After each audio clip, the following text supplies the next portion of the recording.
Hello दोस्तों, good evening to all. स्वागत है आप सब लोगों का आपके अपने यूट्यूब चैनल इंग्लिश वाला पे। फ्रेंड्स, हमने इससे पहले जो केवीएस की वैकेंसी आई थी उसके बारे में डिस्कस किया था और हम यहाँ पे ओनली इंग्लिश का डिस्कस करते हैं। टीजीटी इंग्लिश, पीजीटी इंग्लिश के बारे में डिस्कस करते हैं। तो हमने उसके बारे में जितनी भी वैकेंसीज थी, क्वालिफिकेशन क्राइटेरिया था, एज का जो क्राइटेरिया था, या जितनी भी क्वालिफिकेशन से रिलेटेड इश्यूज थे वो हमने सॉल्व किए थे। और आज हम डिस्कस करने वाले हैं टीजीटी इंग्लिश का जो सिलेबस है, कि इसमें कौन-कौन से टॉपिक हैं, कितने मार्क्स के हैं, कहाँ से हम ये टॉपिक्स कवर कर सकते हैं, सब कुछ डिस्कस करने वाले हैं। तो चलिए शुरू करते हैं टीजीटी इंग्लिश के सिलेबस के साथ। हाँ, यहाँ पे दिया गया है syllabus for exam for direct recruitment of trained graduate teacher, it means TGT English in KVS. हालांकि कुछ-कुछ जो सिलेबस है वो सिमिलर है एनवीएस के टीजीटी इंग्लिश के साथ में, लेकिन जो बेसिक डिफरेंस है वो हम लोग डिस्कस करेंगे। देखिए यहाँ पे पार्ट फर्स्ट है, थोड़ा जूम कर देता हूँ, आप लोगों को अच्छे से विजिबल होगा।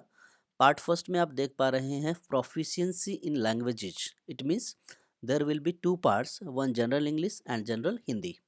दोनों ही 10 क्वेश्चंस के होने वाले हैं और 20 मार्क्स के होंगे। It means 1 question equal to 1 marks. तो यहाँ पे 10 क्वेश्चंस 10 मार्क्स और जनरल हिंदी का 10 क्वेश्चंस 10 मार्क्स। रीडिंग कॉम्प्रहेंशंस आता है इसमें, जो भी वर्ड पावर है वो है, और ग्रामर और उसके बेसिक यूजेस। ज़्यादा कुछ होने वाला नहीं है क्योंकि ये प्रोफिशिएंसी का है, बाकी आपका सब्जेक्ट में बाद में आने वाला है। सिमिलरली हिंदी में भी सेम टू सेम है, कॉम्प्रहेंशन का यानी पठन कौशल, शब्द सामर्थ्य, व्याकरण और प्रयुक्ति, उसी का ये हिंदी ट्रांसलेशन दिया गया है। चलिए बात करते हैं पार्ट टू की। General awareness, reasoning and proficiency in computers.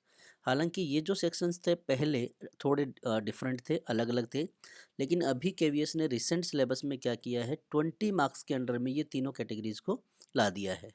तो देखते हैं जनरल अवेयरनेस और करंट अफेयर्स, ये आपका रहेगा 10 मार्क्स का और 10 क्वेश्चंस रहेंगे। सॉरी, 10 क्वेश्चंस रहेंगे इसमें। हाँ, 10 मार्क्स का है ये। रीजनिंग एबिलिटी है आपका, 5 क्वेश्चंस रहेंगे, it means 5 marks. Then computer literacy, ये पहले 10 मार्क्स का हुआ करता था लेकिन अभी इसको रिड्यूस कर दिया है, तो ये आपका है अब 5 क्वेश्चंस यानी 5 मार्क्स। तो ये हमारा 20 एंड 20 ये हो चुका है 40 का। देखते हैं आगे पार्ट थ्री में। ये एक नया इन्होंने पेडागोजी के साथ में कुछ कंटेंट ऐड किया है, that is perspective on education and leadership. इसमें कुछ अलग रूप है। देखिए, फर्स्ट है आपका अंडरस्टैंडिंग द लर्नर, 10 क्वेश्चन है इसमें। 10 क्वेश्चंस में जो कंसेप्ट ऑफ ग्रोथ है, मैच्योरेशंस है, डेवलपमेंट है, principle and debates of development, task and challenges. उसके बाद डोमेन नॉलेज रहेगा आपका, डोमेन डेवलपमेंट का, जैसे फिजिकल का है, कॉग्निटिव का है, सोशियो इमोशनल है। जितने भी जो आपके डेवलपमेंट है स्टूडेंट से रिलेटेड, वो सारे के सारे इस टॉपिक में कवर किए गए हैं। उसके बाद अंडरस्टैंडिंग एडोलेसेंस, जो टीनेज है उनकी क्या क्या नीड्स हैं, चैलेंजेस हैं, उनमें implications for designing institutional support. जो एक स्कूल होता है उन बच्चों के लिए क्या क्या कर सकता है, वो सारी की सारी चीज़ें इस सब्जेक्ट में या इस टॉपिक में कवर अप है। Then role of primary and secondary socialization agencies, ensuring home school continuity. बच्चे को इस तरह का क्लाइमेट देना, इन्वायरमेंट देना कि that he must feel like a home in the school. उसे लगना नहीं चाहिए कि I am away from the home, उसको यही लगना चाहिए कि स्कूल में वो he is feeling like a home. तो ये आपका 10 मार्क्स का है, यानी 10 क्वेश्चंस रहेंगे। उसी के बाद में ये एक और इसका सब सेक्शन है, अंडरस्टैंडिंग टीचिंग लर्नर। इसमें बहुत ये इजी कंसेप्ट आप देखने वाले हैं, theoretical perspective on learning behaviourism, cognitivism, constructivism and with special reference to their implications for the role of teacher, then role of learner, nature of teacher student relationship. ये आपने BEd में बहुत अच्छे से पढ़ा है और चाइल्ड पेडागोजी की बुक में आप आसानी से देख भी सकते हैं। Choice of teaching method, there are different teaching method in English, you can easily learn or easily you can solve these questions.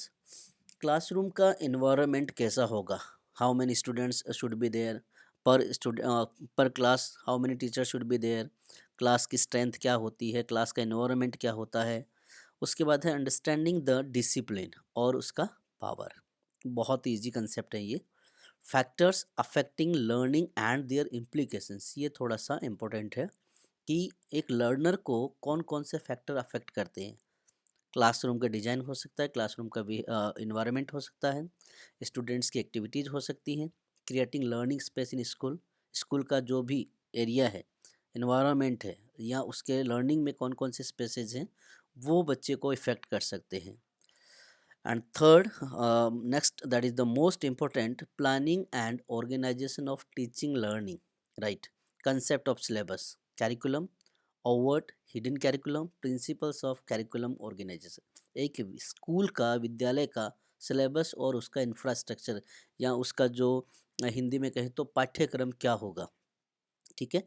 उसके बाद कॉम्पिटेंसी बेस्ड एजुकेशन और एक्सपीरियंशियल लर्निंग, ये एनवीएस में टीचर्स जो है अभी भी क्रिएट करते हैं, कॉम्पिटेंसी बेस्ड लेसन प्लान बनाते हैं, और हर ये फोर्टनाइटली होता है।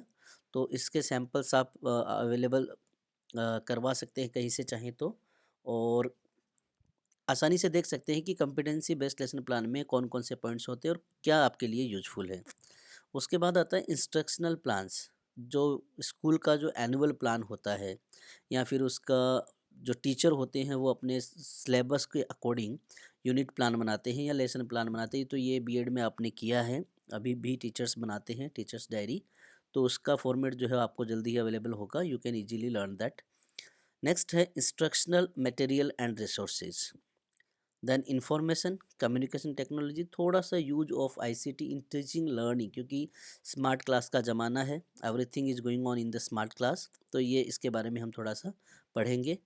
उसके बाद इवेल्युएशन, फाइनली बच्चे के इवेल्युएशन को हम किस बेसिस पे देखते हैं, पर्पज़ क्या है, टाइप्स क्या है। उसके बाद उसके जितने भी कंटिन्यूस कॉम्प्रहेंसिव इवेल्युएशन सीसीई जो चलता था पहले, और एक अच्छे स्कूल के लिए कौन कौन से कैरेक्टरिस्टिक्स है और उसके क्या क्या गुड टूल्स है, ठीक है। उसके बाद लास्ट में आता है इसका assessment, then enhancing teaching learning process, classroom observation, feedback, reflections. तो ये आपका ये जो नया कंसेप्ट जुड़ा है, perspective on education and leadership, ये इसके अंदर आने वाले हैं।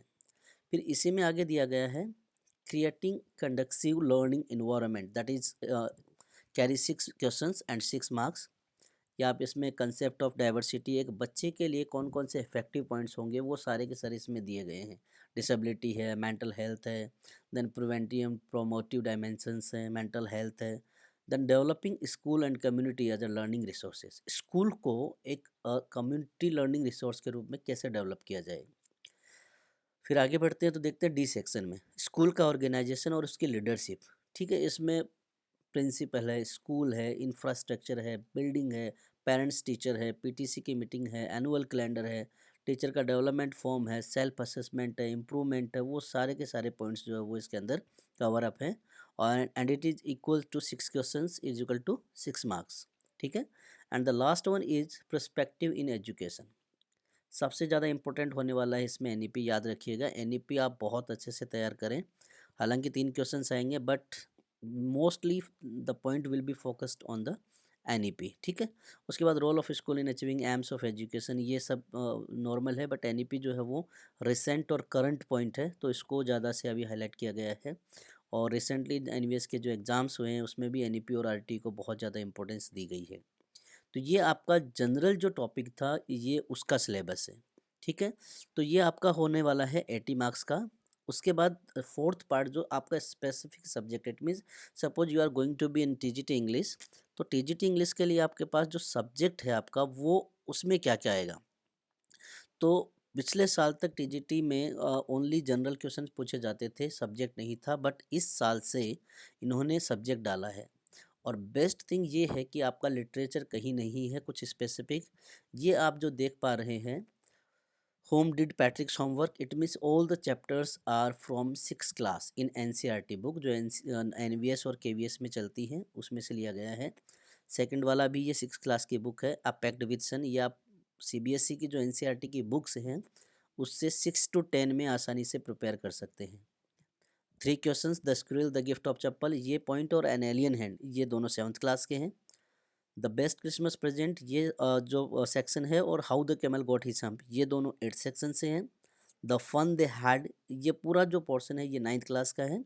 और लेटर टू गॉड वाला ये जो पूरा पोर्शन है ये है 10th क्लास का। तो आप 6 to 10 सीबीएसई एनसीईआरटी की बुक्स ले लीजिए, उसमें जितने भी चैप्टर हैं, जितने भी पोएट्री सेक्शन है, वो सारा का सारा आप कवर करें और उसी में आपका ये लिटरेचर जो है वो तैयार हो जाएगा। ग्रामर की अगर हम बात करें तो some specific points are given there like determiners, auxiliary और लिंकिंग वर्ब, एडवर्ब, टेंस। ये वही पॉइंट हैं जो रेगुलर रिपीट होते रहते हैं। पैसिव है, डायरेक्ट इनडायरेक्ट है, मॉडल है, रिपोर्टेड स्पीच है, टेंस है, इन्फिनिटीज है, कॉम्प्लेक्स और कंपाउंड सेंटेंस है, पार्टिसिपल्स हैं और क्लॉजेज हैं। ये सारे के सारे वही हैं, पंक्चुएशन वगैरह। तो ये कुछ डिफ़िकल्ट नहीं है। गुड थिंग ये है कि आपका जो विलियम शेक्सपियर है, रोमांटिक एज है, ऑस्ट्रेलियन लिटरेचर है, अफ्रीकन लिटरेचर है, वो सारा जो है वो रिमूव कर दिया गया है। 6 to 10 आप बुक पढ़ेंगे, that will be okay for you. हालांकि यहाँ दिया गया है subject specific syllabus includes the concept of NCERT CBSE syllabus of text books like 6 to 10th. However, the questions will be testing the depth of understanding application of this concept of the level of graduation. याद रहे कि books जो है वो हैं 6 to 10 तक, but the level will be of graduation level. जैसे मान लीजिए यहाँ पे एक क्वेश्चन पूछा गया, एक चैप्टर दिया गया है, three questions, this is from 7th class in NCERT. लेकिन उसमें जो ग्रामेटिकल स्ट्रक्चर है या उसमें जो भी लिटरेरिकल स्ट्रक्चर्स हैं, वो जितनी भी चीज़ें होंगी उनका लेवल होगा ग्रेजुएशन लेवल का। मान लीजिए पोएट्री दी गई है, तो पोएट्री जो है वो है 8th क्लास में या 9th क्लास में, बट उसकी जो थीम है, उसका जो लेवल है, वो आपका ग्रेजुएशन लेवल का होगा। तो आप इन बुक्स के साथ-साथ कुछ अच्छे बुक्स भी प्रेफ़र कर सकते हैं, ग्रामर बुक भी प्रेफ़र कर सकते हैं और उनसे आप ये तैयारी कर सकते हैं। तो ये आपका सिलेबस था टीजीटी इंग्लिश का। होप आपको बहुत अच्छे से समझ में आया होगा और किसी भी प्रकार की क्वेरीज़ के लिए आप मुझे नीचे कमेंट करके बता सकते हैं और तैयारी करते रहें। Best of luck for KVS. Thank you.